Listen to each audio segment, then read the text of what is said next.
September 30 update. Yung ating gutter napalitan na and pipintahan na rin yan. Itong ating kisame napalitan na rin, pinipintahan na. Itong mga dapat napalitan ng mga wood dito sa taas, pinapapalitan natin, tatanggalin na lahat yan. It should be done in 3 days. Tapos dapat yan. Tapos eventually gagawin itong roof naman dito, papalitan din lahat yan, pati yung medya agua. So ang ceiling is going to be the same ceiling as here, same height, same appearance. Tignan natin sa loob kung ano yung update natin sa loob. Ito finishing, I'm changing the color. Gusto ko lighter ganito na lang, medyo yung magiging bagay. Okay, so kung anong color nito, magiging color nito. So itong CR gagawin pa rin yan. Itong kitchen, it's okay, gagawin pa rin itong kitchen.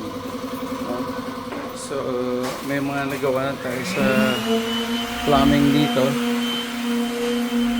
sa taas. Ayan, okay. So, tapos na yan. Yung plugin na yan, tapos na yan. Okay, ito bababa na lang yan dito. Susunod ito, i-renovate lahat yan. And then, of course, i-finish yan. And then, lalagyan natin yung roof. Okay. Ito, magiging same to ng CR sa taas. So, let's show the CR.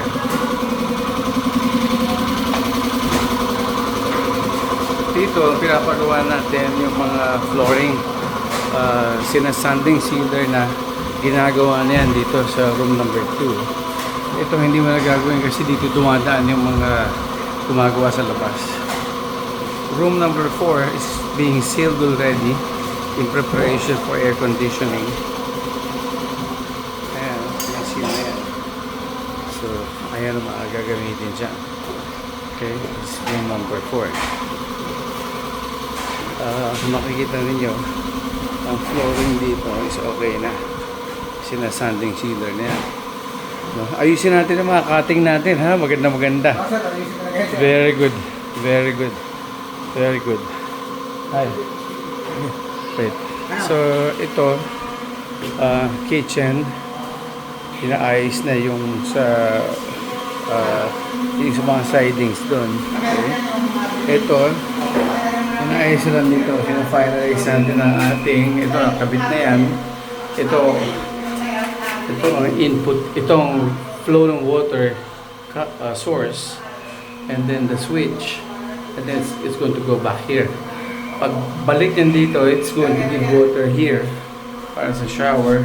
It's going to give water here para sa toilet and sa bidet, and it's going to give water dito sa kitchen. So ito, nakakabit na yung ating box para sa tissue water system natin. The system is already available. I-mount na lang yan dyan. Okay. So ang gagawin pa dito, yung ating cabinet. Okay. So ayan. Sinasanding sealer na yan para magiging parang it's brand new. Okay. So yun, this is update for September 30. Rushing everything. I hope to finish in less than 5 days time. So siguro magiging last na lang dyan is yung kitchen doon. Yun ang magiging last, tsaka yung CR sa baba. But the rooms should be ready by then. And itong restroom ito should already be operational. And yung sa labas, dapat tapos na yun. So update, this is now the update for September 30. Till next update.